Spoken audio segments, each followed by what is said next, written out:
So you're coming here to learn about a little bit about how to exercise effectively in menopause. That's a really exciting time for all of us going through perimenopause, into menopause, postmenopause.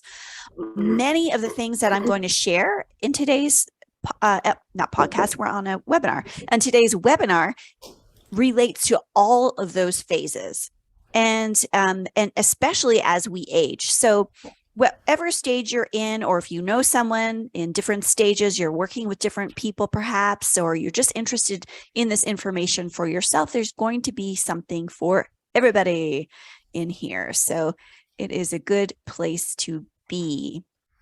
I am going to pull up my slides and get those things going.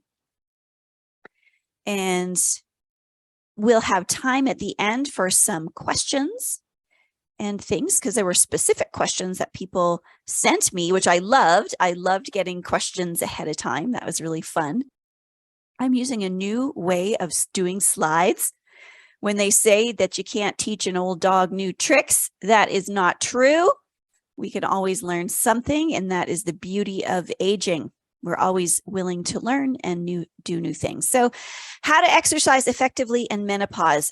Just so you know, this call is being recorded and it will be shared. The link will be shared afterwards. So if there's something in here you wanted to hear again, you could always go back and listen to it again or pull up the slides. I'll send the slides along too, so you can see them, because there is going to be a lot of information that I'm going to share. However, I'm going to make it simple because it's a lot. And I want you to hopefully be able to take away something that will be beneficial to you throughout your life as you go through this amazing stage of midlife.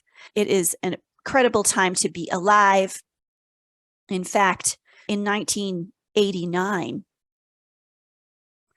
33 years ago, I was counting the years this morning, but in 1989, I went to the YMCA, the local YMCA, and I started to take fitness classes, group fitness, and I loved them. I loved them so much that I would go probably 3 to 5 times a week, and I would take step classes. Oh, Natalie, I'm loving your dog. It's always good to have some serotonin come walking through, oxytocin coming to you. And I was taking the classes, and the instructor that I loved came up to me one day, and she said, "You know, Nicole, we are going to be doing a group fitness instructor training." I was 17 at the time. She said, "I think you would be a great instructor." And I was like, "What? I'm 17 years old. Everybody else is so much older. How am I going to be this young kid on the block and teach group fitness?" And she said, "Oh, well, we're going to teach you everything you need to know." I said, "Okay." Went home, asked my mom, "Mom, can I take this class? I think it'd be really cool. And I'm loving what I'm doing." And she could see this passion in me. And she said, "Yes, let's sign you up to become a group fitness instructor." So I took the course. Let me tell you, I was horrible.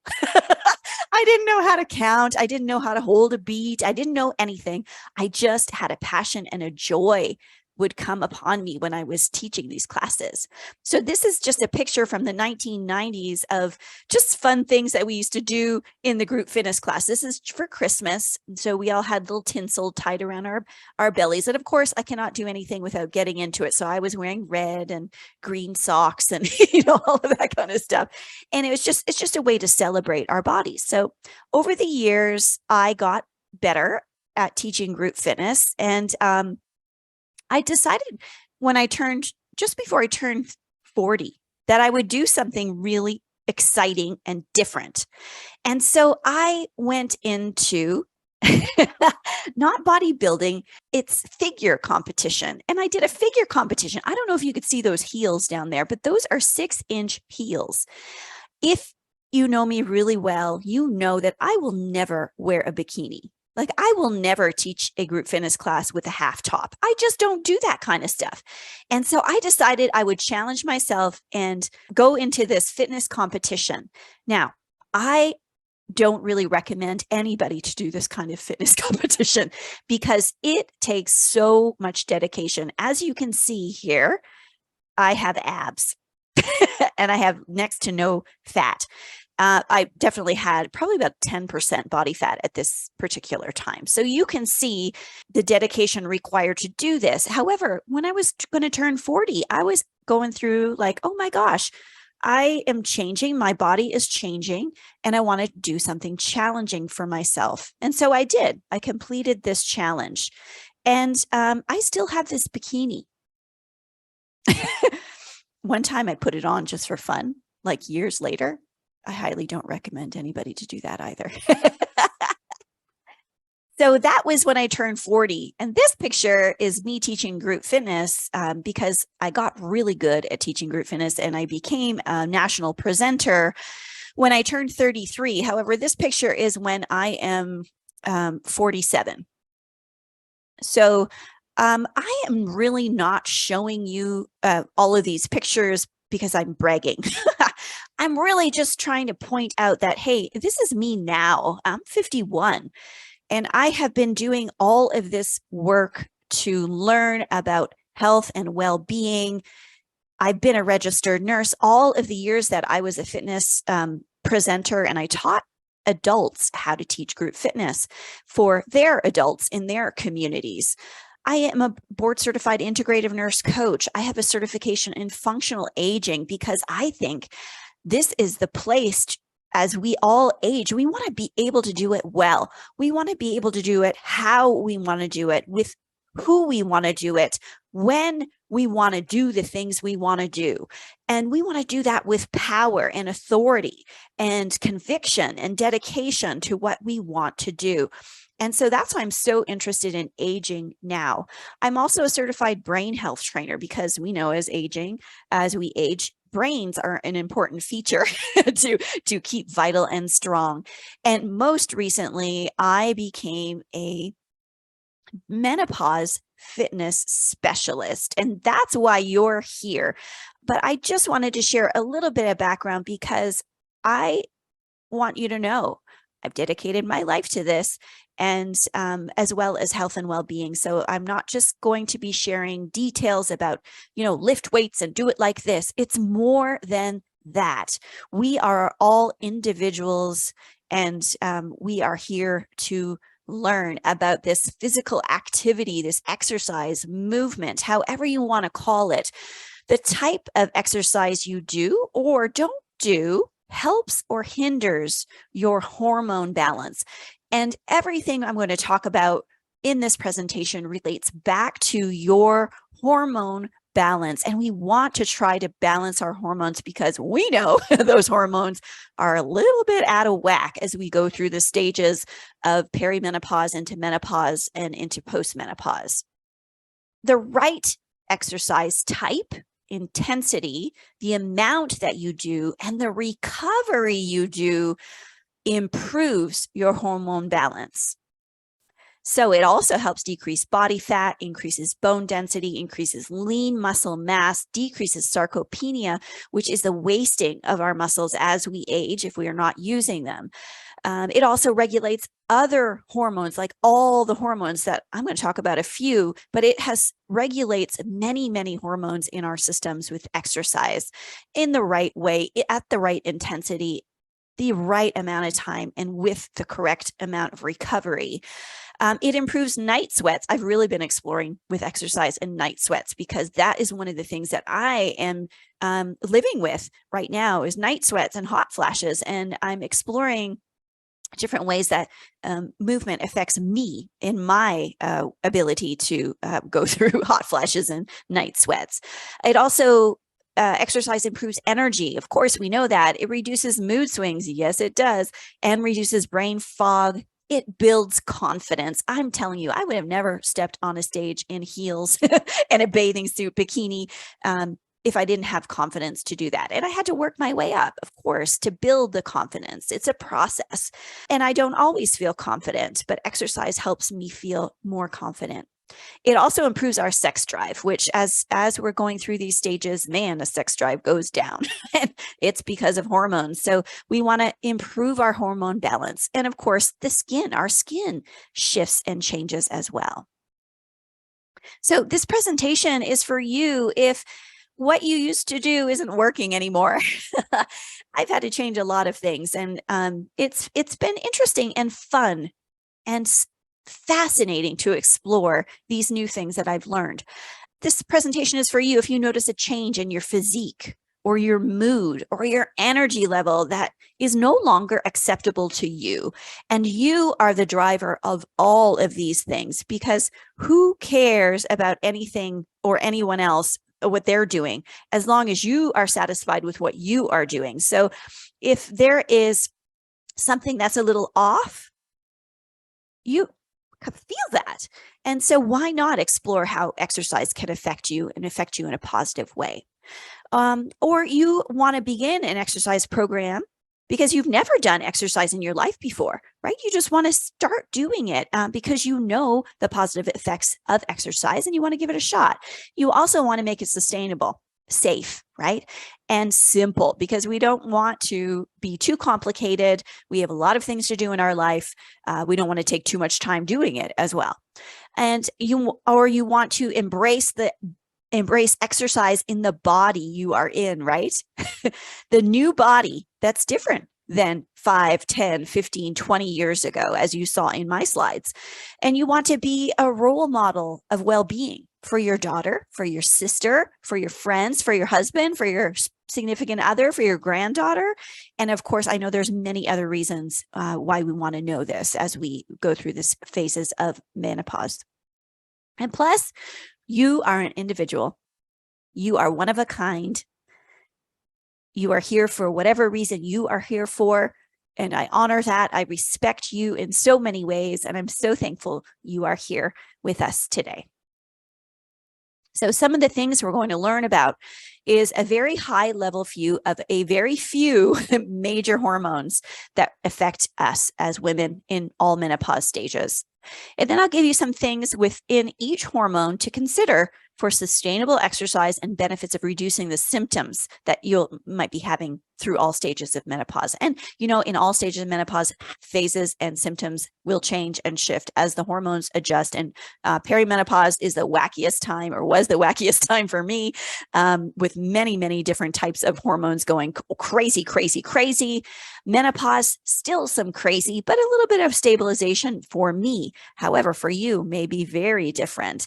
And in postmenopause, maybe things have leveled off and maybe they haven't. And so we are going to talk about this for all phases of menopause. And then, I often say this in many of presentations I make. And also I think about this at many presentations I attend. They say knowledge is power. Knowledge is power, yes. But knowledge becomes very powerful when you actually use something from the presentation. So I encourage you to take notes, to ask questions, to absorb what you feel is important to you. Because again, no one matters except what you think and what you feel is valuable. Because this is important stuff and you will decide what is important to you. So, have you ever eaten a whole pie? Right. And that is really not a good idea, right? Because you feel so stuffed, like, holy cow, I should not have eaten that whole pie. And you can imagine if I tried to tell you everything possible in this class and tried to shove as much information as I could into you, that you would feel stuffed and overwhelmed and not want to move or do anything because you just felt horrible. So instead of doing that, I'm going to give you a little slice of the pie and a few things that I feel are really important as we age, as we go through menopause. And the first one, and by the end, I'm actually going to give you some tips and some ideas about how you can take this forward and how you can continue to learn more about how to age and how to exercise in menopause. So there's a big hormone called cortisol, and this is the biggest one. Estrogen, of course, we always hear about estrogen. However, I'm going to talk about cortisol. So Michelle says, yes, please eat pie. Yes, of course we eat pie, but I'm not going to shove the whole pie in your mouth. I mean, you're going to teach us how we can exercise and eat our pie and feel Oh, good. yeah. Exercise and eat pie too and feel good too. Absolutely. Yeah, because we want to be able to eat the pie, right? Yeah. Yeah, that's one of the biggest things for me as I age. I want to do what I want to do, right? With power, with authority, I make the choice, and I do that with from my heart and from how I feel in my body. And pieces of this in menopause is that reconnecting to our bodies because the bodies are changing. They're different than what they used to be. It's true. Okay, so let's talk cortisol. It's a huge stress hormone. It's also a metabolic hormone. So we talk about it all the time as a stress hormone, which it is. But I want you to also know it's great for metabolism. It controls our energy, how our energy is distributed and used in our bodies. So it's a very important hormone as we are going through the menopause stages. It also follows the circadian rhythm. And I have a little graph here in a minute that shows a little bit more of that because it's very important for us as humans, as women, to get on a proper circadian rhythm. And it's harder as we age. So just going to put that in your back pocket. Circadian rhythm. Okay, so we got to follow the circadian rhythm. Cortisol is our stress hormone. It's also our metabolic hormone. We got to have that in our mind too. Okay. Now, I want to tell you about Tony.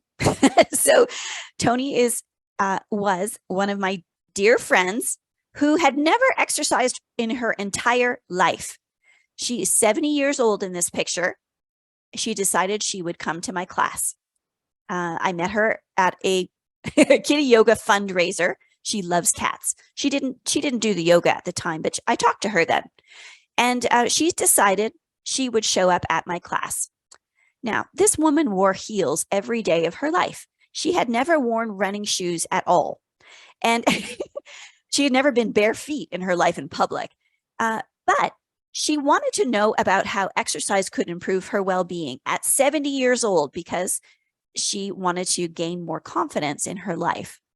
And the thing about Tony is, one, she was an incredible human, but she wanted to learn as much as she could. And she knew that age was not a barrier. Her husband had passed away 5 years before we met, and she had not been getting out of the house.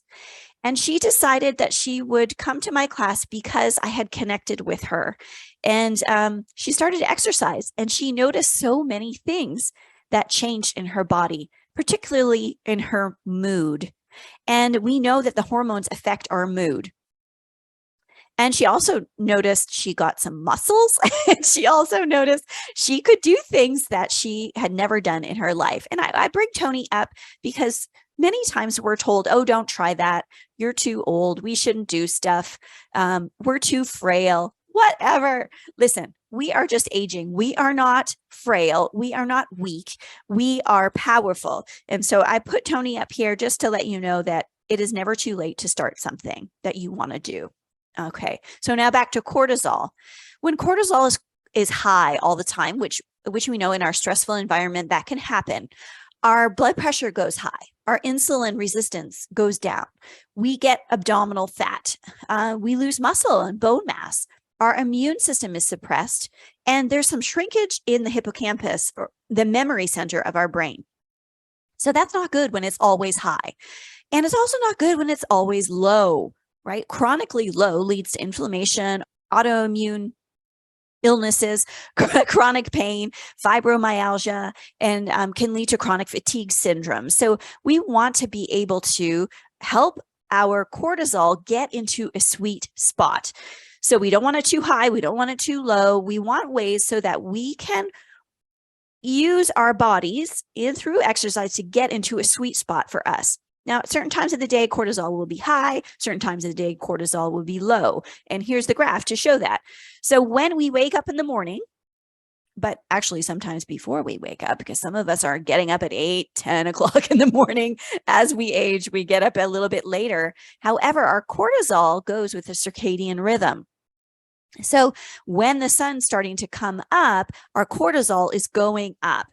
remember, cortisol is our energy and our metabolic, the way we use energy and the way our metabolism is run as well. So in the morning, early morning, 5, 6, 7 o'clock, 8 o'clock, 9 o'clock starts going down. We can see in this chart. But that's when our energy is the highest. And then as the day goes on, we have a little peak again around noonish, and then it goes down again. And then goes up a little bit around 5, 6, 7, and then it goes down because we are supposed to go to sleep at that point, right? But the reason why I'm really talking about this is because it's very important for us to get in this cortisol sweet spot, because when we do, our blood sugar becomes normalized. And, and when we get in perimenopause, that's the first time where a lot of people end up getting reduced insulin sensitivity, which means that insulin is being secreted, but our cells can't use it. They're having a hard time figuring out how to use it. And so that's not a good place to be, because we want our blood sugars to be able to do it, to be controlled, right? When cortisol is in its sweet spot, we have a stress response that is normalized. So it's not too high, it's not too low. We become more even keel. Our body uses fats, proteins, and carbs effectively for energy when we're in the sweet spot. Our blood pressure is regulated. We sleep better, which is a huge, huge factor as we're going into menopause, or as we're in menopause. And it helps us get into the sleep and wake cycles better when we're in the cortisol sweet spot. And of course, our immune system becomes stable as well. And when it's cortisol's too high or too low, we have all the opposites, yes, but we also want to know that belly fat deposits start getting in there, and we get back fat deposits, face fat deposits. And I know we don't want that, right? I don't love to talk about how we look and stuff, because I do value everyone is so beautiful in their own bodies. But I know those fat deposits make some of us feel like, oh, I don't like that. And I want to feel confident in my body. So that's why I'm putting that in here. We also know that as we age, muscle goes down and lean muscle mass goes down. If cortisol is too high or too low, we get food cravings, which contributes, of course, to this circular vicious circle that we have going through menopause. Also moodiness. And I know that's a big thing for me, is I would rather be on an even keel within my own energy system and within my own moods. And so does my family. So what are we going to do, and how does exercise affect cortisol? Well, when we incorporate high intensity exercise, now some of you are like, holy crap, Nicole, what the heck is high intensity exercise? Well, high intensity exercise is working out so that you are actually fatigued by the end of your workout. So it's not just, oh, I'm tired, but it's like, man, that was hard. I need a break. And I am tired after this, I am exhausted after this exercise. However, the energy then comes back later afterwards, right? It's not, I'm exhausted for the rest of the day and I can't do anything. It's more like, let's use time within the exercise strategy to work really hard, then we recover, work really hard, we recover. Some of us are used to training at long intensity, moderate intensity training, which is fine. However, the science is showing that as we age, those endurance training, those long runs or those long sessions of exercise, like more than 60 minutes, are not as good for us to burn fat and make lean muscle. So just to know that the science says that. So the idea is I have high intensity late in the day, which is not what I wanted to say. It's avoid high intensity exercise late in the day. We don't want to exercise late in the day. We want to do this high intensity exercise early in the day. Why? Because our cortisol levels are up. And we want time for our body to recover so that we can come down normally with the cortisol and move into rest and sleep cycle. Okay, so avoid high intensity exercise late in the day. We also want to have high intensity exercise it's hard. It increases cortisol. I know what I was getting at in the slide now when I'm looking at it. When we have high intensity exercise and we don't recover enough, then the cortisol stays high. So recovery becomes really important. And then if you exercise a lot and you don't get enough recovery, your cortisol will be up a lot longer. So we want to make sure that we are exercising early in the day because cortisol is highest early in the day. My brain must have been in a weird sense when I made this slide, because cortisol is highest early in the day. And we use cortisol as an advantage to and exercise early. And that allows your body to then follow the circadian rhythm as well. Okay, so we're going to exercise early because our cortisol is high. That's the bottom line. And we want to exercise to a high intensity as well. So how much high intensity exercise is right? Well, it's kind of an individual decision. However, the science shows that 40 to 45 minutes a week is right. Some of us are doing HIIT training like 2 hours a week. Like we might go to the gym and do a HIIT class, which is an hour long, because in the United States, we think that more is better. However, as we're aging, no, we only want to do 40 to 45 minutes a week. So that is not including your warm up. You want to do a nice warm up, and then you want to do maybe 20 minutes of high intensity training, maybe 10 minutes of high intensity training where you are working hard. You are breathless. It is short. It is intense, because we want the cortisol to go down, and we want testosterone to go up, and we want our human growth factor to go up as well. And I'm going to talk about those in a minute. Okay. Now, the other thing for our cortisol is we want to reduce our stress load, because we do know it is a stress hormone. So it is so important to discover things that bring you joy. So people, the actions, art, walking outside in nature, whatever it is that brings you joy, it is imperative that you discover something that brings you joy in your life, and you go to it daily and you bring joy into your life, because it balances our stress hormone by enhancing serotonin and oxytocin. These are oxytocin's our cuddle hormone, serotonin's our feel-good hormone. When oxytocin is up, our cortisol has to come down. There's an inverse proportion relation to those hormones. So when oxytocin is up, like when we're getting hugs and we have our pet and we're petting our pet and we are hugging our loved ones, oxytocin is going up. And serotonin, that goes up as well. So getting out in nature is really important, making those connections with people you love, that people that make you feel good, getting rid of those relationships that don't, or limiting those and setting boundaries with those. And then recovering, of course, from exercise is very important as well as we are going through these stages. And recovery means actually taking a day off from exercise. Some of us are used to exercising every single day. And exercising every single day does not allow us to recover well. I wanted to tell you about Susan. Susan was a tap dancer her whole life, but she had never lifted a weight in her life. And she decided she wanted to work with me. So we did. And Susan had a hip replacement. And I worked with her after her hip replacement. And she noticed immediately getting stronger and more able to continue improving her abilities while not overdoing it. And that's the thing. We have a lot of things in our lives like arthritis, hip replacements. We have high blood pressure. We have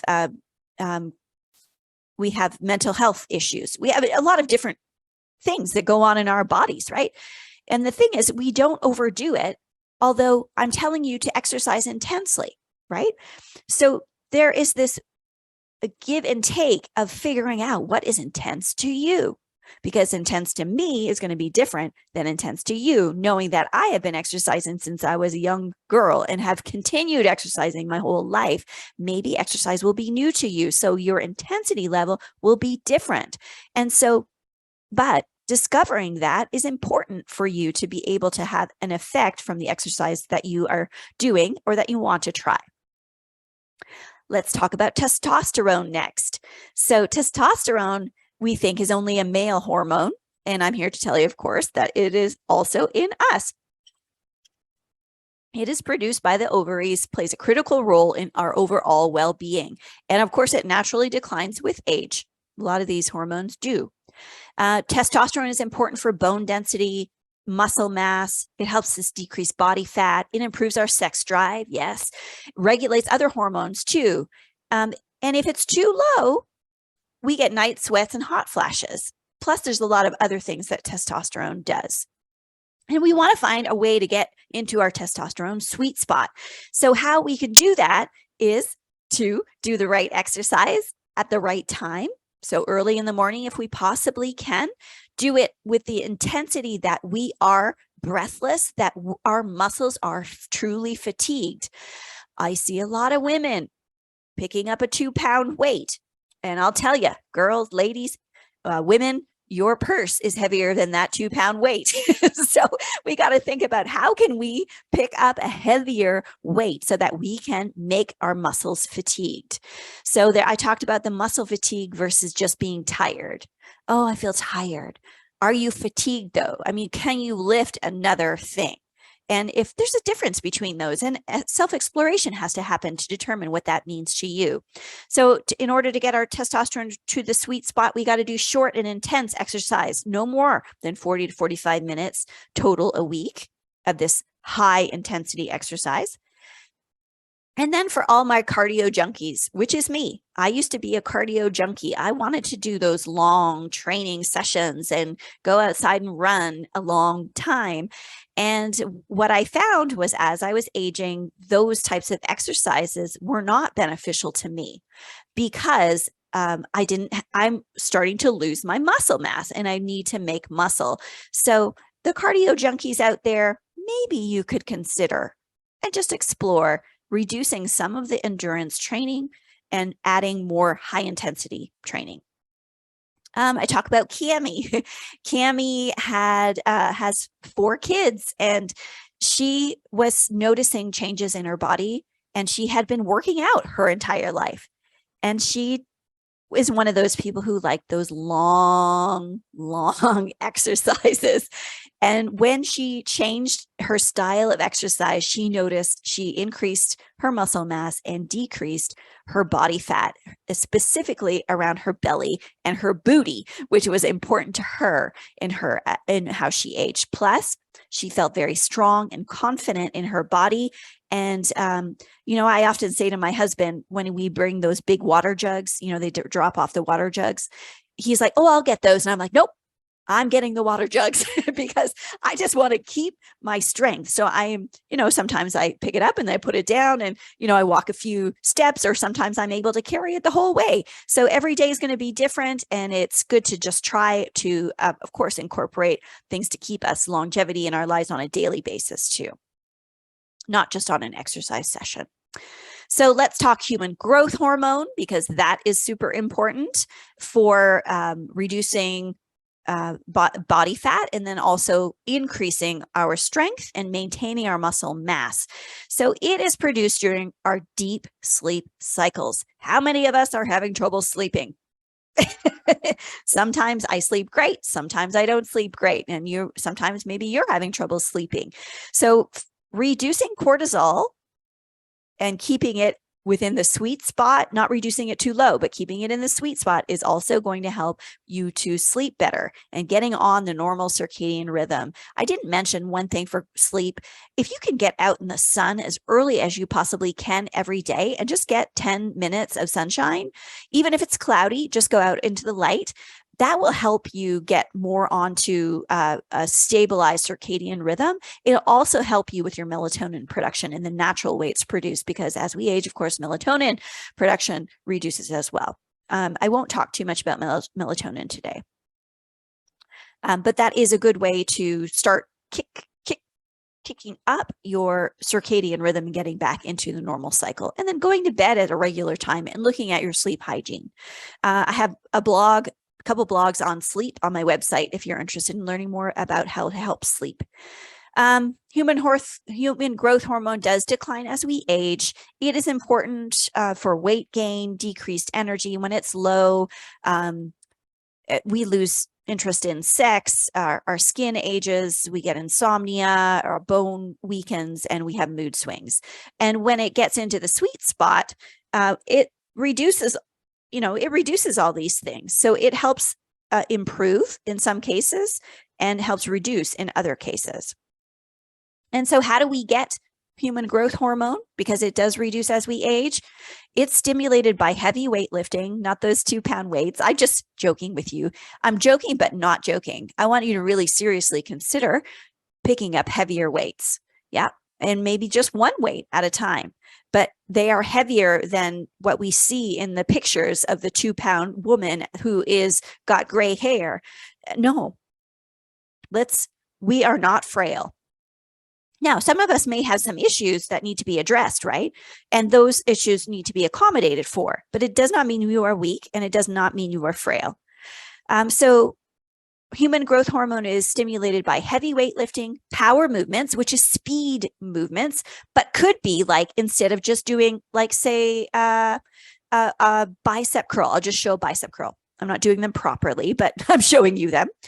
I'm doing a bicep curl. I could get power into my movement, not by going faster, but by going strong, slow, strong, slow, strong, slow. That is power, speed in the movement, but not fast, because we don't want to do too many repetitions because of our joints as they age as well. We want to be aware of arthritis. So I'm just throwing tips in here and there. High intensity interval training is working hard for a minute, taking a rest for a minute, or maybe it's working hard for 30 seconds, taking a rest for 90 seconds. So there's different ways of doing high intensity interval training. And then there's also something called sprint interval training, which is used in some cases. This is where you just basically kill yourself in sit training. It is going beyond capacity, and it's okay in some cases. It's where you get into an anaerobic state, and only in some cases do we recommend this. And we got to eat protein. This is one of the questions that we have that we'll talk about in a minute. After a training session, within 60 to 120 minutes after our training session, and eat the right amount of protein, because I can tell you, I can almost guarantee that all of us are eating way less protein than we need as we age. And in some cases, human growth hormone will improve with some intermittent fasting, which I'm not going to talk much about here. So some of the key points that I want you to remember: we want to get all of our hormones, and I can't talk about all of them right in this 1 hour. I don't want to shove the whole pie in your mouth. So I'm only talked about a few of them that exercise really impacts, but exercise actually impacts all of the hormones because each hormone impacts each other. Okay. So we want our hormones in the sweet spot. That is your goal. You don't want them too high. You don't want them too low. You want them in the right spot. And all of our hormones interact with and influence each other. We want to try to exercise as early as possible as we can in the day, because cortisol is naturally highest in the mornings, and it allows us recovery throughout the day. And we want to get on our normal circadian rhythm because of many things, but we want to also improve our sleep. Our intensity needs to be intense to muscular fatigue, not just, oh man, I could probably kick out 24 more reps. No, we want to try to get those reps in maybe 10 to 15, and then say, oh my gosh, that is enough for my muscles right now. We want to do short and intense interval trainings, and no more than 40 to 45 minutes per week. And we want to, you can separate this exercise and do 10 minutes at a time and put it a couple times, maybe a few times in the morning, like, 10 minutes when you wake up, 10 minutes, a couple hours later, so that you're building up your ability and endurance for these workouts, or maybe it's just better for you. And that would take some exploration for you. And then we want to consider reducing our endurance training. That's especially for all my cardio junkies out there. And then really important is this recovery piece, because are you recovering enough? For those of you who are really exercising now, are you taking time to fully recover by the foods you eat and the time away from exercise? And how can you recover? And then knowing that recovery does enhance our serotonin and our oxytocin, but finding ways to bring joy back into your life and into your life every day, and finding ways to really enhance serotonin, and knowing that oxytocin has an inverse relation to cortisol. So when oxytocin is up, your cortisol will come more down. So knowing that, get enough sleep, which is easier said than done for some of us, and maybe consider in your recovery that if you want to work out every day, that you add in yoga or Tai Chi or Qigong, or take an evening walk, as that will also bring oxytocin and serotonin up. Eva, I was just connecting with yours. So yes, walking is in this intensity mode. However, it's not walking like I'm enjoying the view, I am loving what I see. Perhaps it's walking fast and getting to the place like you are doing like intervals. So you're walking really fast to a light pole, and then you're walking normal pace, and then you're speed walking to the next one using your arms. Maybe you wear a weight vest. I know that sounds crazy, but you could, because it's also going to help with your bone density. That's another thing I didn't talk about, but this exercise, of course, helps with bone density. However, if you're doing the same walking, it doesn't improve your bone density, it just keeps it stable. So just so you know that. But walking fits in there. It's very important also to think about walking as a use for improving serotonin. So thinking about it both ways, as interval training, and then also walking with a friend will help improve your serotonin and your oxytocin as well. So thinking of things in that way. Okay, I'm glad you asked that question. And let's see, I told you that I would tell you a little bit about how you could continue to learn more about this movement and exercise stuff. And I want to tell you about an offering I have. It's called the Menopause Movement Mission. And it is a new offering I'm starting. It can be found at Blue Monarch Health /MMM. And I'm going to give you the link here in a minute. But it's where we get together twice a week, and we're going to go through proper exercise technique. We're going to learn exercises. We're going to talk about hormones, yes, but why those exercises are going to enhance and improve and get us in the sweet spot of certain exercises. It's all on Zoom. Yes, we'll work hard. We'll also have time for recovery and also connection, because this group will be connected through a Facebook group, yes, but I'm also going to encourage us to share emails and check in with each other as we go through the program. It's going to make you feel like a badass. Who doesn't want to feel like a badass as we age? Yes. And normally it's going to be $179, but because you're coming to this class, I'm offering it to you for $139, but only until tomorrow night at 10 p.m. Pacific. And the thing is I'm limiting it to 15 spots. I really am limiting it to 15 spots. I don't want any more than 15 of us in this group. So if you want to continue your life being active, doing things when you want to do it, how you want to do it, with joy, with your capabilities, and keep moving, please consider going to this link. I'll put it into the chat here in a minute. And I want to get to some of your questions. Okay, so here's a question. This is wonderful information. Thanks, Bettina. Especially the tips to exercise early, do high intensity workouts sparingly. Well, we want to do them sparingly in the sense like we want to make our workouts doing those 40 to 45 minutes a week. Resistance bands, you can use resistance bands. You can actually work out intensely with resistance bands. And Oh, yes. The intro to Tai Chi. Please. Okay. Thank you. Bettina must have left. So thank you. Thanks for saying I'm amazing. That's always nice to hear. All right. I'm going to come off of this. Stop sharing. Coming back to you. Now I can see you.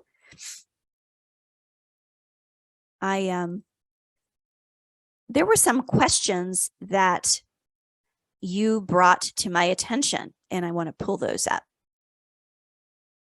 because they were really good. And then, of course, there are going to be some questions that you have that came up as you were listening too. Oops. Here we go. I'm coming. Okay.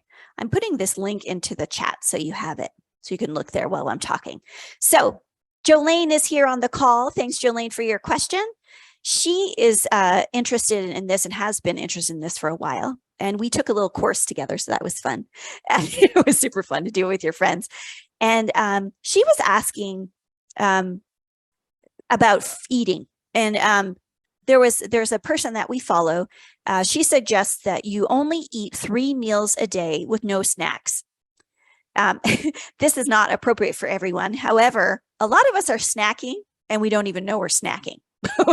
So I do suggest you look at your snacking. But Jolene's question was, if we're consuming protein after our workout, which is super important, 60 to 120 minutes after your workout is a great time to get the protein in. And we're supposed to only be eating 3 meals a day with no snacks. How does that work? Like, how am I supposed to be having my protein after my workout? Should I have 3 meals still and have no snacks and then fuel after exercise, which then might mean having a snack? It was a little confusing, obviously, the message that she received. So the recommendation is that we look at what we're eating, of course. We all know this innately, right? We all hear it in the news and yada, yada, but there's a ton of information that's always a little bit overloaded. I am going to try to see if I could pin me. There we go. Hi. There we go. So there's a ton of information, but the recommendation is as we age that, yeah, we try to limit snacks. We're used to 6 meals a day. Remember that whole thing? Don't eat fat. That's our age, right? Don't eat fat, eat 6 meals a day, keep your metabolism up. There's some truth to that and some not so truth to that. As we age, the recommendation is that we eat 3 meals a day, limit our snacks, try to get our protein in. They recommend as we age, 30 grams of protein with every meal. So for fun, yesterday I was like, man, I still don't really understand how much 30 grams of protein is. I know what a portion of protein is, and you can look at protein and say, okay, 30 grams is a chicken breast in the size of your palm, which I knew that. I knew that. Then I was like, well, I wonder how many eggs is 30 grams of protein? Because I like eggs. Some of us like eggs and some of us don't, and some of us have a sensitivity to eggs. So I looked that up and they suggested 5 eggs. 5 eggs will get you 1 serving of protein. How many of us eat 5 eggs? We'll probably eat 1 or 2 eggs. So we're missing out on getting the protein. So some of us are also, but to answer Jolene's question, I want to know how often you'd be exercising, right? Because if you're doing a 10-minute exercise, I'd want you to do some protein after that exercise. Yeah. And then, we're so used to eating those 6 meals a day. Sometimes it's appropriate, especially if we have no appetite. It's important to eat more often. Maybe we have an illness that we're living with and we need to eat a little bit more often. That's okay too. But as we age, it's really hard for our bodies to actually assimilate and process protein. So the recommendation is to have 30 grams of protein with every meal. And I know that I'm not good at that. Protein is is a hard thing to get in. So that's something that I'm working on. So maybe looking at your meals. So to answer Jolene's question about the 3 meals, it is okay to have 3 meals and have your shake after that that exercise session that you're doing. Thanks, Okay. Nicole. Yeah. I read this study last night because I was learning more about that. And we have to look at our breakfasts. Look at our breakfasts, because our breakfasts are generally high in carbohydrates and low in protein. So this is an opportunity for us as women to eat more protein in the morning and eat protein with every meal. Because as we age, it's harder for us to process and assimilate. And the study that I read was that they compared a 70-year-old man. They didn't do it on women. Of course, we know the studies are limited on women. This 70-year-old man compared to a 20-year-old man. Big difference. But they looked at the protein content. A 20-year-old man could eat 20 grams of protein and get muscle, while the 70-year-old man had to eat 40 grams to have the same. So the 20-year-old could eat 20 grams and they're not doing the same intensity and getting the same muscles. However, the processing and the assimilation of the protein. So as we age, we need to eat more protein. So have that in your minds as you're aging to make more muscle. Okay. Question from Kimberly. She asked, how do we increase metabolism after 50 or at 50? In this case, she wrote, well, we got to get more lean muscle mass so that we can reduce our belly fat and our overall body fat. Visceral fat is what I'm talking about, right? We want to get rid of the fat around our organs. And then also how we see it is belly fat. But there's fat that we don't see that's inside that we're actually also combating. To improve metabolism, we get our cortisol into the sweet spot because we know cortisol is a metabolic hormone. We got to get some good sleep. Our hormones ghrelin and leptin help with our metabolism. And I didn't talk about those today, but those are important as well. They are built, or they are not built, but they are, sleep affects them basically. So sometimes our satiation goes down. We're looking for food, right? We're just not satisfied. I need to find something else to eat. And we may not pick the greatest thing because we have cravings, right? So those hormones get out of whack, but those hormones are out of whack because we're not sleeping. Also get adequate recovery. And then remember about our serotonin and our oxytocin. It's important to bring joy, to bring those elements up, and to get good recovery. That will help us with our metabolism. Another question was, the weight keeps coming, the energy is waning, and my joints are aching. Where do I start?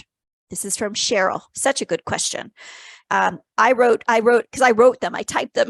I typed out, what am I going to say about these? And I was like, I hear you. I hear you, because I feel too like it's a constant battle. Each day is different. And it sounds like you're overwhelmed and sounds like you're exhausted. And I feel that some days myself, like I'm overwhelmed and exhausted because there's a shit ton, I swear, there's a ton of information. How do I find all this? I need to be the expert on this. So I'm reading and reading. And then I see the headlines and I'm like, that is not true.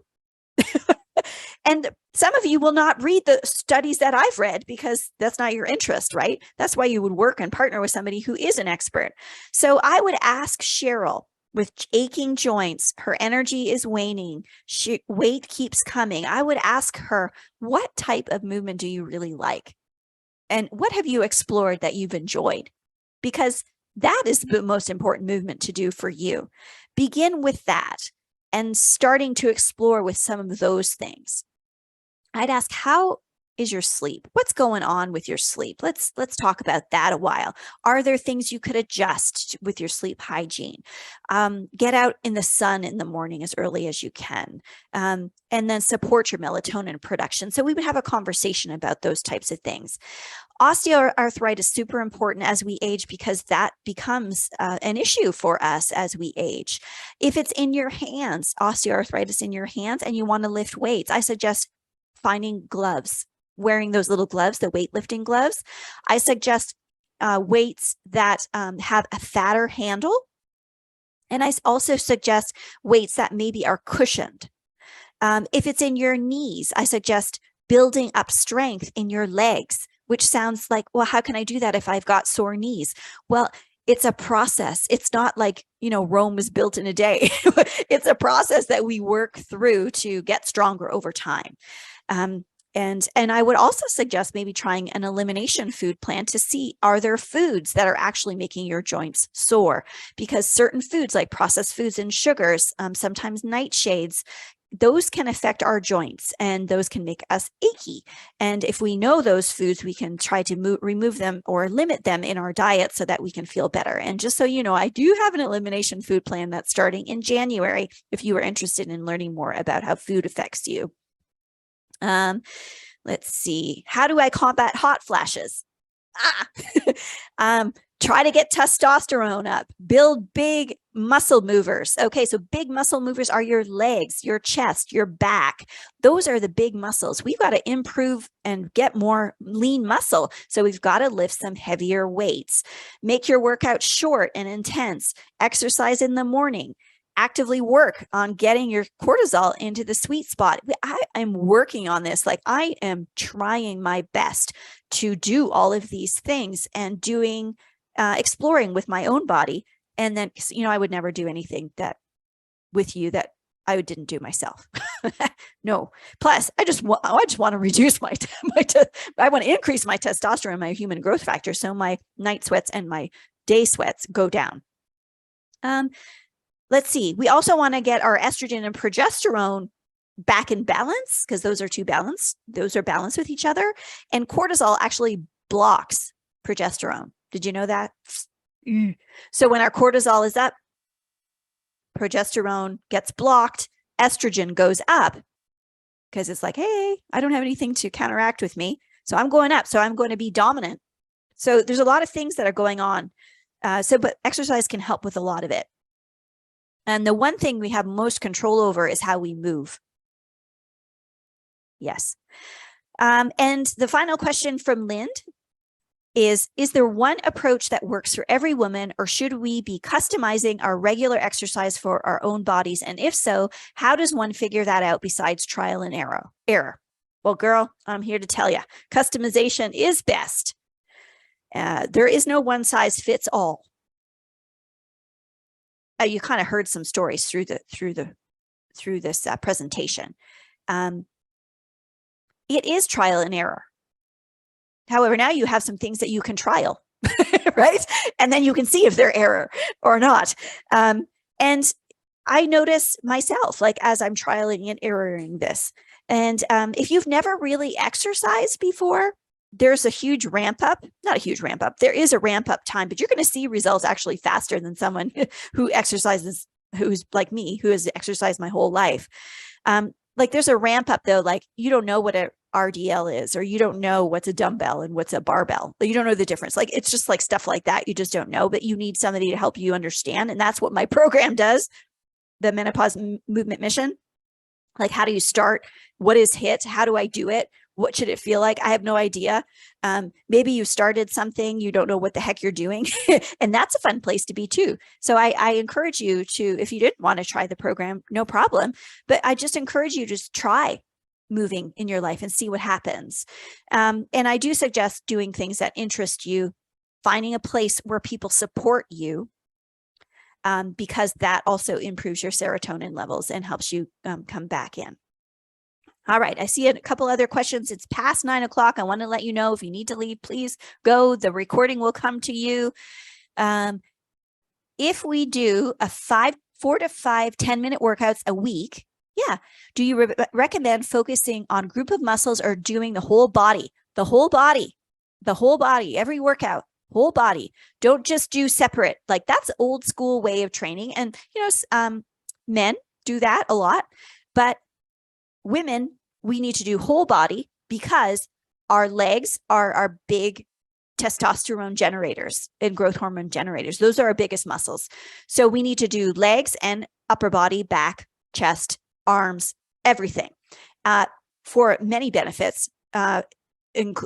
muscle building and bone density, yes, but also our heart rate. So getting the heart rate up as well, because that also increases metabolism. Is testosterone produced by anything other than the ovaries? What if you have had them removed? This is a really great question. And I'm so thankful, Eva, that you've asked that question, because it is true. Some of us have had body parts removed. So in some cases, we may need to consider a supplement. And that is not an area that I am qualified to talk about. However, I know about them. But they come in different ways. You could get a paste and try a paste, rub it into your skin. That's easier to control than, say, pellets, or that are put into you that you can't take out. So there are different ways to address when you are not producing any testosterone. And that is something to discuss with your healthcare provider, finding, maybe you want to do bioidenticals instead of the formulary brands that they have out there. So there's a lot of discussion to go and learn about if you are considering taking hormone replacements. So great question. Oh, there's more questions. Is it okay to answer them? Great info. Oh, and great job. Thank you. Fabulous. Is it okay to share? Of course. Yes. Thanks, Jane. All right. Thanks, Jamel. Thanks for being here. That was a private message, so I won't read it aloud. All right. Thank you so much for being here. I love you. Super informative. Thank you, Leah. So glad you're here. If you have questions, my email is Nicole, Nicole, at bluemonarchhealth.com. I will be happy to help you in any way I can. You are my friends and my loved ones and my community, and I really appreciate you being here. What days are the classes? Oh, thank you for asking, Michelle. Tuesdays and Fridays at 7 a.m. You'd have to get up. But it's because, why? Because our cortisol is highest then. Yes. So if you're on Eastern, you'll be exercising a little bit later, but they'll all be recorded. So you can mix and match and do fun stuff on different days of the week if you couldn't make a day. So it's all there. I'll go to that link, bluemonarchhealth.com/MMM. And remember, the $40 off is only good till tomorrow night at 10 p.m. Pacific. I'm sounding like a salesperson. It's so weird. So weird, but got to do it. Thanks so much, everybody. I love you. Bye-bye.